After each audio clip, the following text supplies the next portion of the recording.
Hello students, आप सभी को आपके अपने channel conceptual study with Hitesh में एक बार पुनः स्वागत है। इस वीडियो में स्टूडेंट्स हम बताने वाले CC2 का, ठीक है, CC2 अंडरस्टैंडिंग इंडिया का यूनिट जितने भी बचे हुए थे स्टूडेंट्स, यूनिट 4 का दूसरा क्वेश्चन बचा हुआ था। और भी यूनिट्स हैं जो जैसे 5, 7, 8 ये सारा कुछ इसमें क्लियर करने वाले हैं। तो वीडियो शुरू करते हैं स्टूडेंट्स। उससे पहले अगर चैनल नए हो तो जरूर से सब्सक्राइब कर लीजिएगा ताकि आगे आने वाले समय आपको बहुत कुछ लाभ मिलने वाला है, ठीक है।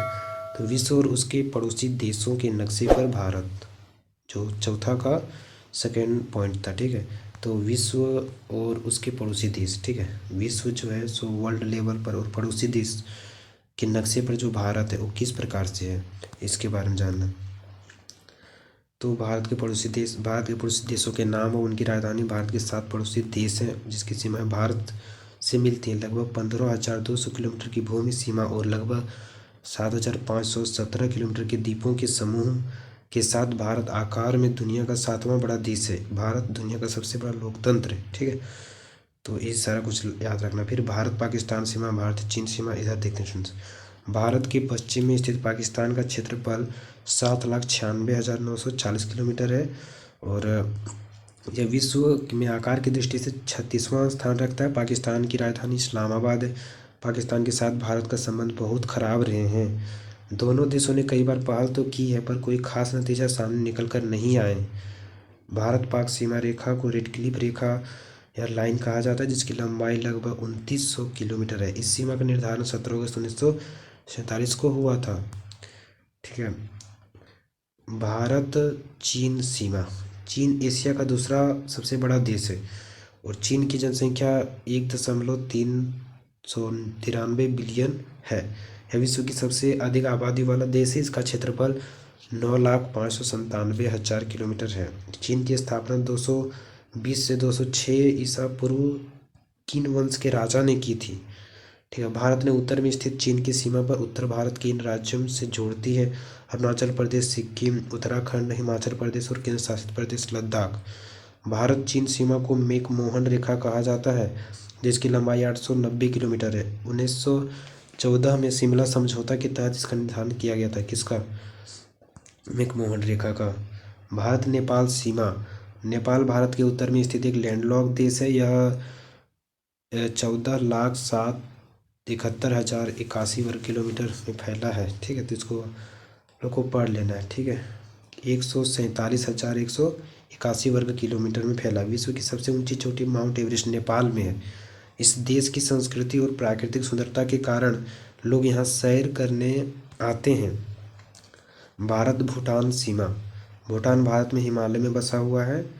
इसकी राजधानी थिम्फू है। भूटान का क्षेत्रफल 47,000 वर्ग किलोमीटर है। यह देश चीन और भारत की सीमा से घिरा हुआ है अतः यह एक लैंडलॉक देश है।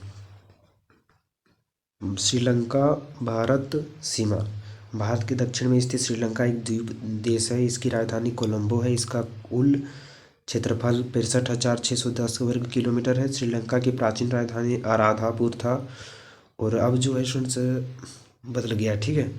श्रीलंका का आधिकारिक भाषा सिंहली है। इसके अलावा यहाँ तमिल भी बोली जाती है। भारत बांग्लादेश सीमा। बांग्लादेश भारत की जो पूर्व में स्थित है, कुल क्षेत्रफल 144,000 वर्ग किलोमीटर है। बांग्लादेश 8 अलग अलग भागों में बटा हुआ है। इसे डिवीजन के नाम से जाना जाता है। बांग्लादेश की सीमा असम, मिजोरम, त्रिपुरा, मेघालय और पश्चिम बंगाल से लगती है। भारत बांग्लादेश की सीमा रेखा की लंबाई 4,096 किलोमीटर है। साथ ही दोनों देश जल सीमा भी साझा करते हैं, बांग्लादेश और भारत। लास्ट पॉइंट है भारत म्यांमार सीमा। म्यांमार भारत के पूर्व में स्थित है जिसकी राजधानी नेफिदा है। इसका क्षेत्रफल 676,575 वर्ग किलोमीटर है। म्यांमार की सीमा भारत के अरुणाचल प्रदेश, मिजोरम, मणिपुर और नागालैंड राज्य से लगी हुई है। म्यांमार भारत के साथ 1643 किलोमीटर की अंतर्राष्ट्रीय सीमा साझा करती है। ये आपका फर्स्ट क्वेश्चन कंप्लीट है स्टूडेंट्स। नेक्स्ट क्वेश्चन चलते हैं। पहाड़, पठार, मैदान, तट, द्वीप, वनस्पति, नदियाँ, मिट्टी और जलवायु सहित भारत की भौतिक विशेषताएं। तो इसके बारे में जानना है। जैसे कि पहाड़ है तो एक पर्वत, जिसे पहाड़ किसको कहते हैं, ठीक है। एक पर्वत जिसे पृथ्वी की प्राकृतिक ऊंचाई के रूप में जाना जाता है, विवर्तनिक बलों का उत्पाद है और आमतौर पर इसके आधार से 700 मीटर से अधिक ऊपर उठता है। भूमि की इन ऊंचाइयों को आमतौर पर पहाड़ों या पर्वतों में बांटा जाता है, जो अल्पकालिक हो सकती है या 1 किलोमीटर से अधिक की दूरी तक फैली हो सकती है। ठीक है, पहाड़ का डिफिनेशंस। पठार एक पठार एक समतल ऊंचा भूआकृति है जो कम से कम एक तरफ आसपास के क्षेत्र से तेजी से ऊपर उठता है। पठार हर महाद्वीप पर पाए जाते हैं पर और पृथ्वी की 1/3 भूमि पर कब्जा कर लेते हैं। वे पहाड़ों, मैदानों और पहाड़ियों के साथ 4 प्रमुख भूआकृतियों से एक हैं में से एक है। ठीक है, ये पठार है कि छोटा छोटा रहता है इस तरह से, वो पहाड़ होता है थोड़ा बड़ा होता है। मैदान भौगोलिक दृष्टि से मैदान उस भूमि क्षेत्र को कहते हैं जो समतल हो या जिसमें बहुत थोड़ा उतार चढ़ाव और जिसकी समुद्र तल से ऊंचाई 500 फुट से कम हो। ठीक है, मैदान है जो इस तरह से मतलब रहता है। इसकी लंबाई जो है समुद्र तट मतलब ऊंचाई जो है सो समुद्र तट से 500 फुट से कम ही हो तभी वो मैदान है। तट अब किसको कहते हैं? किसी नदी, सागर, तालाब अथवा झील के किनारे स्थित जमीनी भाग को तट कहा जाता है। यह भाग जलीय तथा सूखे भूभाग के बीच सूखे भाग में स्थित होता है। जो तट होता है किसी भी तालाब वगैरह हो गया उसका किनारा जो है सो तट हो गया। ठीक है, ये जलाशय हो गया, इसका ये तट हो गया। सूखा भाग होता है। ठीक है, द्वीप द्वीप स्थलखंड के ऐसे भाग होते हैं जिनके चारों ओर जल का विस्तार पाया जाता है। आकार में द्वीप छोटे भी हो सकते तथा बड़े भी। इनका आकार कुछ वर्ग मीटर से लेकर हजारों वर्ग किलोमीटर तक पाया जाता है। मोतियों का द्वीप बहरीन द्वीप को कहा जाता है। द्वीप क्या होता है? इस तरह से मतलब एक द्वीप है, इसके चारों तरफ पानी ही पानी। ठीक है, और बहरीन द्वीप को क्या कहा जाता है? मोतियों का द्वीप। वनस्पति किसी क्षेत्र का वनस्पति जीवन या भूमि पर मौजूद पेड़ पौधे और इसका संबंध किसी विशिष्ट जाति, जीवन के रूप, रचना, स्थानिक प्रसार या अन्य वानस्पतिक या भौगोलिक गुणों से नहीं। यह शब्द फ्लोरा शब्द से कहीं अधिक बड़ा है जो विशेष रूप से जाति की संरचना से संबंधित होती है। ये वनस्पति है। तो वनस्पति किसको कहते हैं? तो यहाँ फिर से समझते हैं। ठीक है, किसी वनस्पति जीवन या भूमि पर मौजूद पेड़ पौधे, इसका संबंध किसी विशिष्ट जाति, जीवन के रूप, रचना, स्थानिक प्रसार या वानस्पतिक या भौगोलिक गुणों से नहीं है। यह शब्द फ्लोरा शब्द से कहीं अधिक बड़ा है। एक फौना होता है, एक फ्लोरा होता है। ठीक है, जो विशेष रूप से जाति की संरचना से संबंधित होता है। ये वनस्पति मान लेना, शुद्ध से पेड़ पौधा वगैरह को मान लेना है। ठीक है, और इसी के बारे में आएगा तो यही लिखना है। नदियाँ नदी भूतल पर प्रवाहित एक जलधारा है जिसका स्रोत प्रायः कोई झील, हिमनद, झरना या बारिश का पानी होता है तथा किसी सागर अथवा झील में गिरती है। नदी शब्द संस्कृत के नद्य से आया है। संस्कृत में इसे सरिता भी कहते हैं। नदी 2 प्रकार की होती है, सदानीरा या बरसाती। ठीक है, नदी 2 प्रकार की होती है, सदानीरा या बरसाती होती है। हम मिट्टी किसको कहते हैं? पृथ्वी की ऊपरी सतह पर मोटे, मध्यम और बारीक कार्बनिक तथा अकार्बनिक मिश्रित कणों को मृदा या मिट्टी कहते हैं। ठीक है, जलवायु किसी इलाके का किसी एक तरह का औसत मौसम अगर लंबे समय से बना रहता है तो उसे उस इलाके की जलवायु कहा जाता है। मौसम जहाँ कोई दिनों या घंटों में बदल सकता है वहीं जलवायु बदलने में सैकड़ों हजारों साल का समय लगता है। जलवायु है जो तुरंत नहीं बदलता है। ठीक है, और मौसम तुरंत बदल सकता है। ठीक है, जलवायु जैसे कि कहीं का है बर्फीला वाला जलवायु, ठंडा जलवायु, तो वहाँ बदलता है? नहीं बदलता है। और जो गर्मी जहाँ लग रहा है वहाँ वाला भी नहीं बदलता है। भारत की भौतिक विशेषताओं को प्रमुख 6 भागों में विभाजित किया जा सकता है। उत्तरी पूर्वी पर्वत हो गया, उत्तरी मैदान हो गया, प्रायद्वीपीय पठार हो गया, भारतीय मरुस्थल हो गया, तटीय मैदान, द्वीप समूह। ये भौतिक विशेषताएं हैं। ठीक है, इसके बारे में आप चाहें तो कुछ कुछ लिख सकते हैं। वैसे ये पॉइंट खत्म हो चुका है। अगला पॉइंट चलते हैं, यूनिट 5, भारत के लोग, नस्लीय विविधता, जनसंख्या, इसकी वृद्धि, वितरण, प्रवासन। ठीक है, भारत के लोग।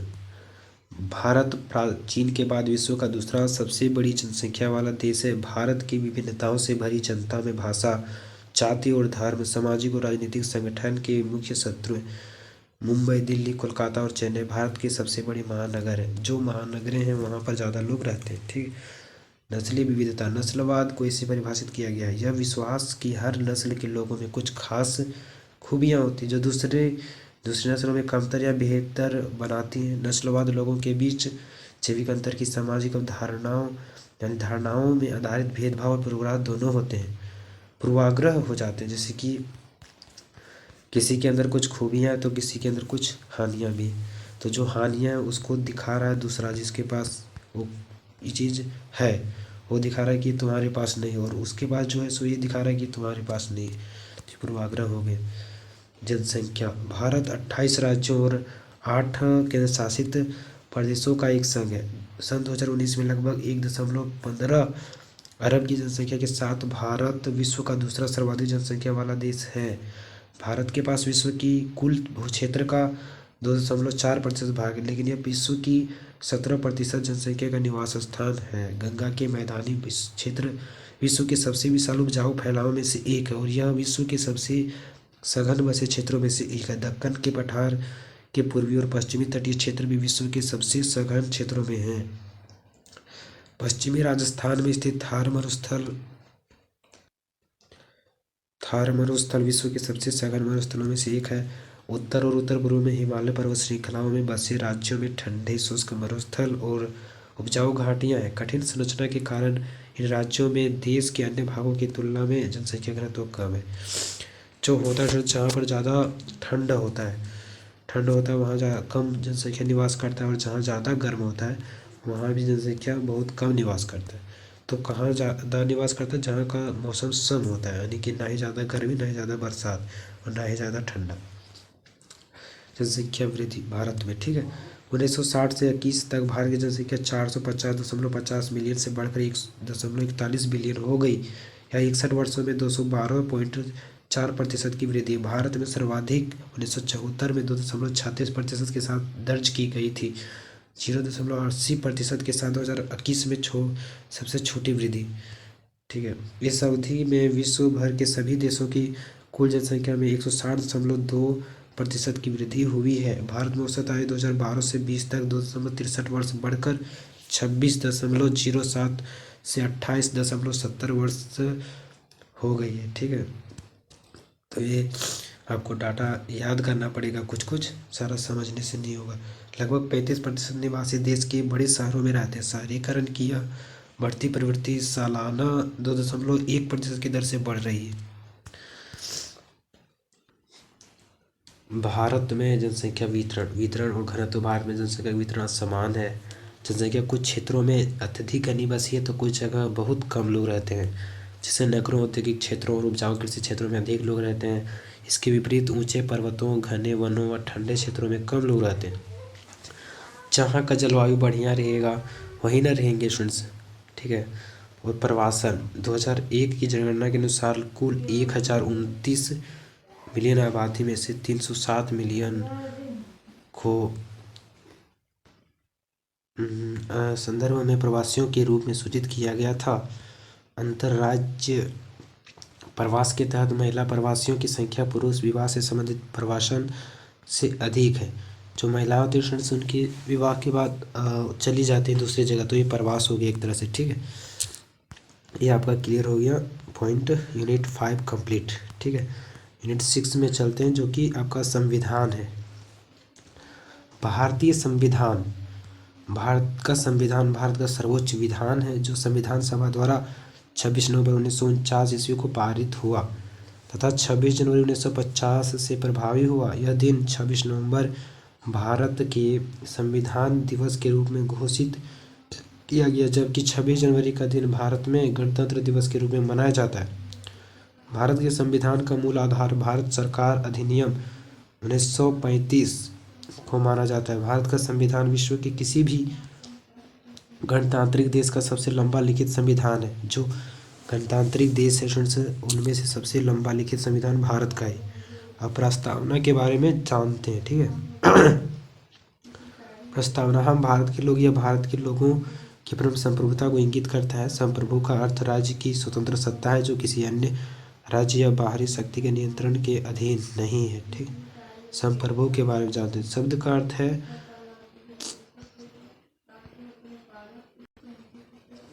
संप्रभु हो गया इस का अर्थ हुआ, देखिए यहाँ पर लिखा हुआ है। शब्द का अर्थ है कि भारत का अपना स्वतंत्र अधिकार है। जो अधिकार है भारत का वो अपना अधिकार है, ठीक है, और यह किसी अन्य बाहरी शक्ति का प्रभुत्व नहीं है। देश में विधायिका के पास कानून बनाने की शक्ति है जो कुछ सीमाओं के अधीन है। जो विधायिका हैं वो भी कानून बनाएंगी तो कुछ सीमा के अधीन रह के। समाजवादी शब्द का अर्थ है समाजवादी की उपलब्धि लोकतांत्रिक साधनों के माध्यम से समाप्त होती है। यह एक मिश्रित अर्थव्यवस्था में विश्वास रखता है जहाँ निजी और सार्वजनिक दोनों क्षेत्र साथ साथ सह अस्तित्व में हैं। ठीक है, यह एक मिश्रित अर्थव्यवस्था में विश्वास रखता है जहाँ निजी और सार्वजनिक दोनों के क्षेत्र साथ साथ सह अस्तित्व में है। ठीक है, अब देखते हैं आगे। हो गया। इसे 42वें संविधान संशोधन 1976 द्वारा प्रस्तावना में जोड़ा गया था। किसको जोड़ा गया था? समाजवादी को। धर्मनिरपेक्ष शब्द का अर्थ है कि भारत में किसी सभी धर्मों को राज्य से सम्मान संरक्षण और समर्थन मिलता है। ठीक है, और आगे देखते हैं। अब लास्ट पॉइंट है। ठीक है, इसे 42वें संविधान संशोधन 1976 प्रस्तावना में शामिल किया गया। लोकतांत्रिक शब्द का अर्थ है भारत के संविधान का एक स्थापित रूप है जो एक चुनाव में व्यक्त लोगों की इच्छा से अपना अधिकार प्राप्त करता है।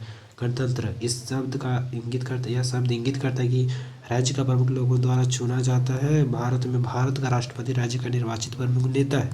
ठीक है, अब इसकी विशेषताएं देखते हैं प्रस्तावना का।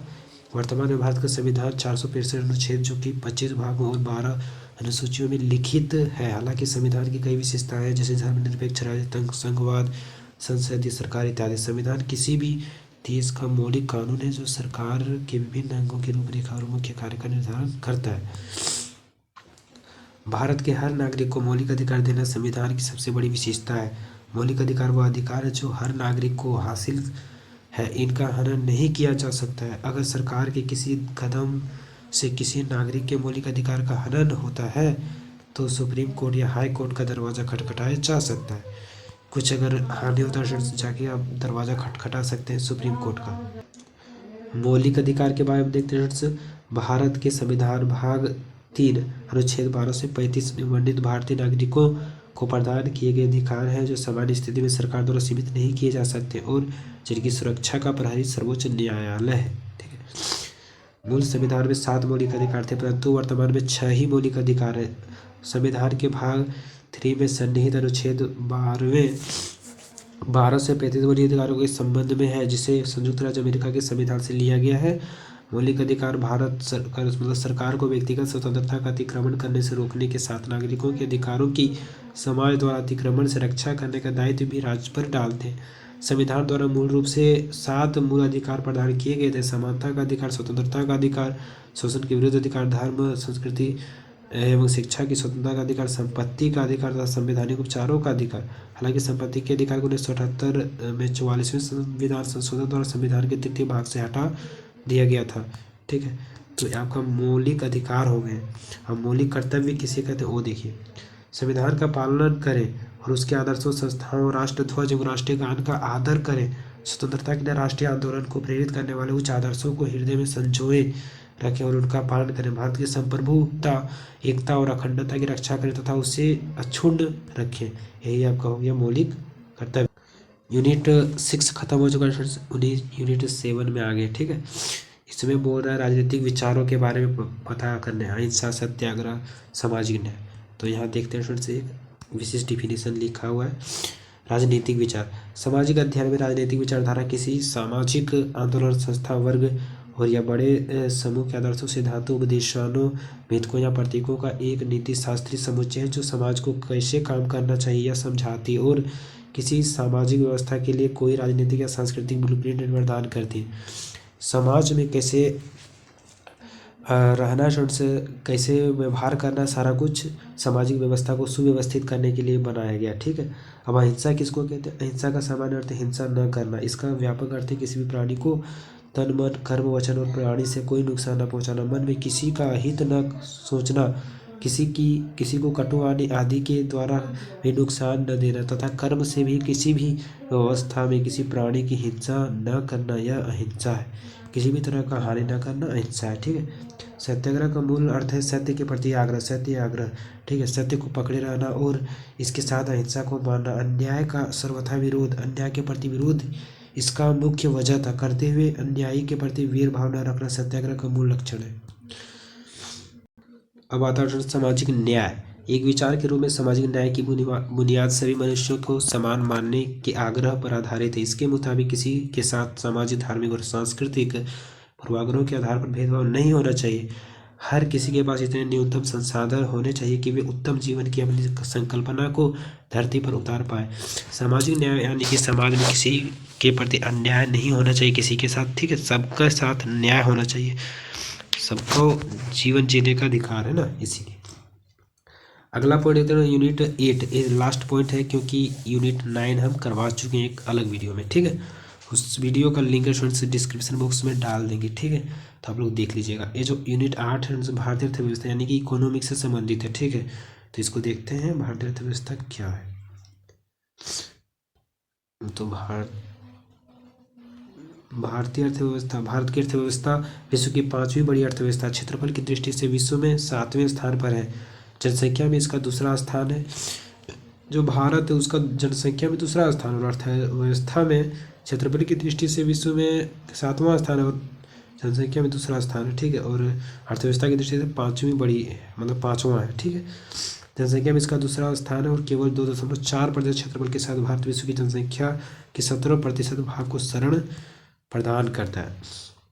युगों के माध्यम से भारतीय अर्थव्यवस्था, भारत एक समय से में सोने की चिड़िया कहलाता था। आर्थिक इतिहासकार एंगस मैडिसन के अनुसार पहली सदी से लेकर 10वीं सदी तक भारत की अर्थव्यवस्था विश्व की सबसे बड़ी अर्थव्यवस्था थी, ठीक है। पहली सदी में भारत का सकल घरेलू उत्पाद जीडीपी विश्व के कुल जीडीपी का 32.9%, सन 1000 में यह 28.9% था और सन 2400 में 24.4% था। ये 2400 कैसे हो सकता है, ठीक है। ये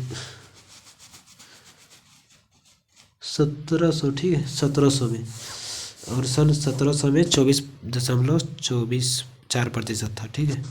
और ये है 1000 में, ठीक है। ब्रिटिश काल में भारत की अर्थव्यवस्था का जमकर शोषण व दोहन हुआ, जिसके फलस्वरूप 1947 में आज़ादी के समय में भारतीय अर्थव्यवस्था अपने सुनहरी इतिहास का एक खंडहर मात्र रह गई। जो अंग्रेज लोग आ गए स्टूडेंट्स, तो भारत का जो अर्थव्यवस्था है उसको बिगाड़ के रख दिए पूरा, ठीक है, एकदम ख़त्म कर दिए।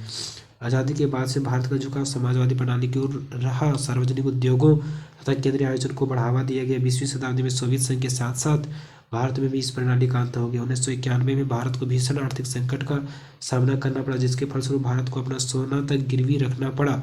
उसके बाद नरसिंह राव की सरकार ने वित्त मंत्री मनमोहन सिंह के निर्देशन में आर्थिक सुधारों की लंबी कवायद शुरू की, जिसके बाद धीरे धीरे भारत देश विदेशी पूंजी निवेश का आकर्षण बना और संयुक्त राज्य अमेरिका भारत का सबसे बड़ा व्यापारिक सहयोगी बना। 1999 के बाद से भारतीय अर्थव्यवस्था में सुदृढ़ता का दौर प्रारंभ हुआ। इसके बाद से भारत ने प्रतिवर्ष लगभग 8% से अधिक की वृद्धि दर्ज किया। प्रत्याशित रूप से 2003 में भारत ने 8.4% की विकास दर प्राप्त की, जो दुनिया की अर्थव्यवस्था में सबसे तेजी से उभरती अर्थव्यवस्था का एक संकेत समझा गया। यही नहीं, 2005-6 और 2007-8 के बीच लगातार 3 वर्षों तक 9% से भी अधिक की भूतपूर्व विकास दर प्राप्त की। कुल मिलाकर 2004-5 से 2011-12 के दौरान भारत की वार्षिक विकास दर औसतन 8.3% रही, किंतु वैश्विक मंदी की मार के चलते 2012-13 और 2013-14 में 4.6% की औसत पर पहुंच गई। तो ये जो है अर्थव्यवस्था से धीरे धीरे करके बढ़ने लगा, ठीक है। जब अंग्रेज थे तब तो पूरा घट गया था। लगातार 2 वर्षों तक 5% से कम की संयुक्त राष्ट्र अमेरिका विकास दर अंतिम बार 25 वर्ष पहले 1986-87 और 87-88 में देखी गई थी, ठीक है। तो जो है विकास दर जो है अंग्रेजों के जाने के बाद ही यहाँ शुरू हुआ। कृषि के बारे में देखते हैं, ठीक है, कृषि के माध्यम से कैसे विकास हुआ। कृषि का भारतीय अर्थव्यवस्था के सकल घरेलू उत्पाद में लगभग 14% योगदान है, लेकिन लगातार हमारी अर्थव्यवस्था में कृषि का योगदान घट रहा है। 1950 के दशक में हमारी अर्थव्यवस्था में कृषि का योगदान 53% था, जो वर्तमान में करीब 14% रह गया।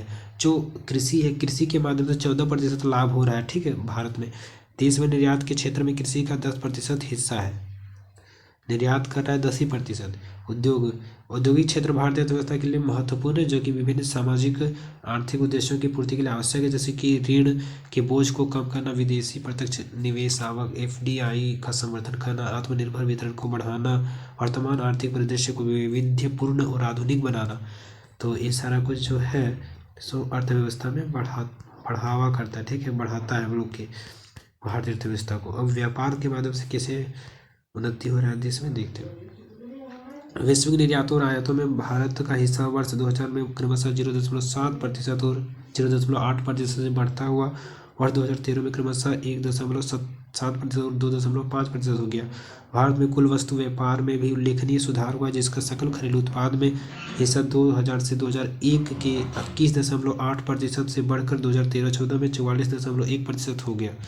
ये धीरे धीरे बढ़ता गया, ठीक है। व्यापार, भारत का वस्तु निर्यात जो बाहर भेजा गया 2013-14 में 312.6 बिलियन अमेरिकी डॉलर सीमा शुल्क आधार पर तक पहुंचा। इसे 2012-13 के दौरान के 1.8% के संकुचन की तुलना में 4.1% की वृद्धि दर्ज की। जो व्यापार है, सोचे व्यापार के माध्यम से जो अर्थव्यवस्था है वो वृद्धि हुआ, ठीक है, इन कुछ सालों में। 2012-13 की तुलना में 2013-14 में आयातों के मूल्यों में 8.3% की गिरावट हुई, जिसकी वजह से तेल भिन्न आयातों में 12.8% की गिरावट रही। सरकार द्वारा किए गए अनेक उपायों के कारण सोने का आयात 2011-12 के 1078 टन से कम होकर 2012-13 में 1037 टन था और कम होकर 2013-14 में 664 टन रह गया।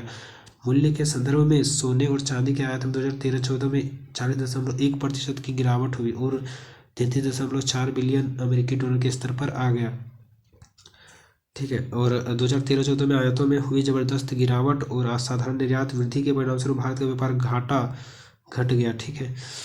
2012-13 के 190.3 बिलियन अमेरिकी डॉलर से कम होकर 137.5 बिलियन अमेरिकी डॉलर के स्तर पर आ गया, जिससे चालू व्यापार घाटे में कमी आई। तो जो है ये कुछ सालों का डाटा है जो व्यापार को दर्शा रहा है, ठीक है। परिवहन के माध्यम से कैसे अर्थव्यवस्था में विकास हुआ वो देखते हैं। परिवहन एवं संचार के साधन भारत की अर्थव्यवस्था में महत्वपूर्ण योगदान कर रहे हैं। इससे अर्थव्यवस्था को प्रगति की दिशा मिली है। परिवहन के साधन उपलब्ध रहने से कच्चे माल कारखाने तक एवं तैयार माल को बाजार तक पहुंचाने में आसानी होती है। तो ये आपका कंप्लीट हो गया पूरा अंडरस्टैंडिंग इंडिया।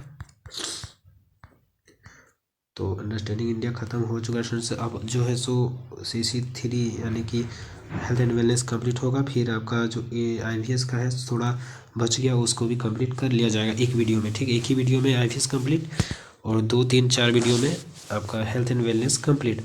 तो वीडियो को देखते रहिए स्टूडेंट्स, और चैनल में नए होंगे तो ज़रूर से सब्सक्राइब करके रखिए, ताकि आपको सारे UG PG के सारे सेमेस्टर्स का यहाँ इंपॉर्टेंट क्वेश्चन एंड कुछ क्लासेस होंगे ही, ठीक है। तो ज़रूर से सब्सक्राइब करके रखिएगा, ठीक है। तो देखिए सिलेबस वगैरह अभी चेंज हो चुका है, तो थोड़ा प्रीवियस ईयर क्वेश्चन अभी उपलब्ध नहीं हो पाएगा, ठीक है।